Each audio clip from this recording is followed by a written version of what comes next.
So the developer preview of iPadOS 26 dropped last week, and since then I've been asking myself, is the iPad finally a viable alternative to macOS? Has Apple finally removed some of the software limitations that have been holding the iPad back? Every year the question gets asked, and every year it's a resounding no. Will it be different for iPadOS 26? From a hardware perspective, iPads are literal beasts.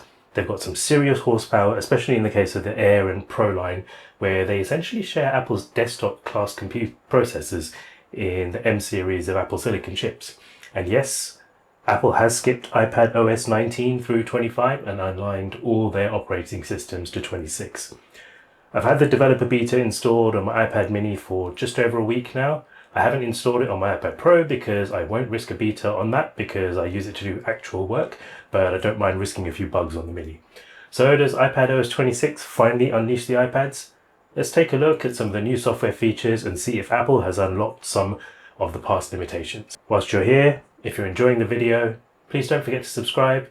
It's humbling that over 700 of you have chosen to subscribe, and I'm grateful for every one of you. But still, most of you watching are not subscribed, and it would really help me and the channel out if you could smash that subscribe and like button so YouTube knows more people should see this video. So the first change is a new design language called Liquid Glass.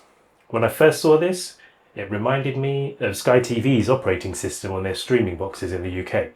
But overall, I think it's a solid design update. Icons and controls have been given sort of transparent look to them, which makes them look like they're floating on the screen. Apple spent a disproportionate amount of time talking up the new lock screen clock in their keynote. Don't get me wrong, it's nice that the clock intelligently grows and shrinks based on the content on the lock screen. I wouldn't call it a killer feature. What is visual striking is how they've given a 3D look to the lock screen wallpapers, which does look very pleasing to the eye. Apple have streamlined the controls that you see on the screen that have improved the visibility of menu items by showing everything at once when you expand controls. Nice touch. Overall, it's a solid visual update. A major gripe of previous releases of iPadOS are the limitations around multitasking. This is essentially the big area that has really held the iPad back. Apple has addressed a lot of those issues in the latest update with an entirely redesigned windowing system. You can now freely resize and place your apps wherever you want, meaning you can keep multiple apps on screen at the same time should you wish. Previously, you were limited to 2 apps in some kind of side-by-side layout and then an additional pane that could be slid over from the edge of the screen in an iPhone-like layout. Gone is the slide over, but it has been replaced by a much more flexible windowing system. There are also new controls very similar to macOS for tiling, minimizing and closing apps. Expose carries over from the Mac, as does a new menu bar available in all apps.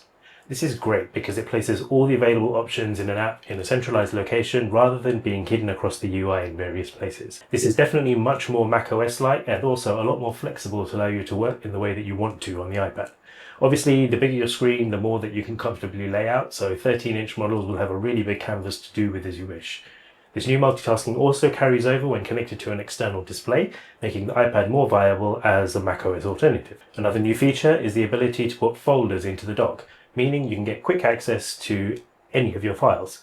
This will especially be useful to add the downloads folder to your dock. It even fans upwards in the same way it does on macOS. Nice. Another thing coming over from the Mac is the Preview app. This is the kind of app that gets used so often on the Mac and often you don't even know that you're using it. You've essentially now got a centralized place to manage all your PDFs and even make adjustments to photos. You can also export from the Preview app in a similar way to macOS.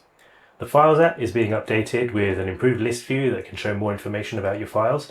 You can now resize and collapse folders.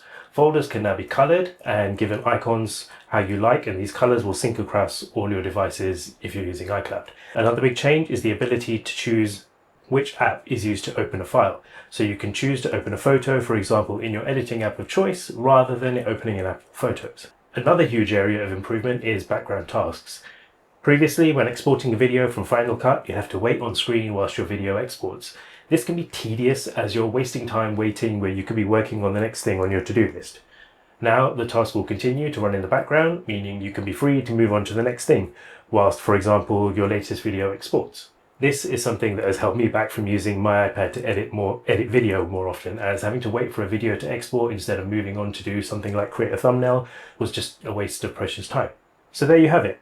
I think the iPad becomes a lot more viable as a macOS replacement. There are many other updates that I haven't touched on here, but whilst they're good updates, they don't move the iPad closer to being a macOS replacement. Updates such as live translation, the journal app, the new games app, and the ability to locally capture audio are all welcome updates. So what do you think? Could an iPad replace your main computer? I'm still not 100% sure, but I do think more tasks will move from my MacBook Air and my Mac Mini over to my iPad Pro once the final version gets released. Let me know your thoughts down in the comments, and as ever, don't forget to subscribe and like the video, and I will see you in the next one. Thanks.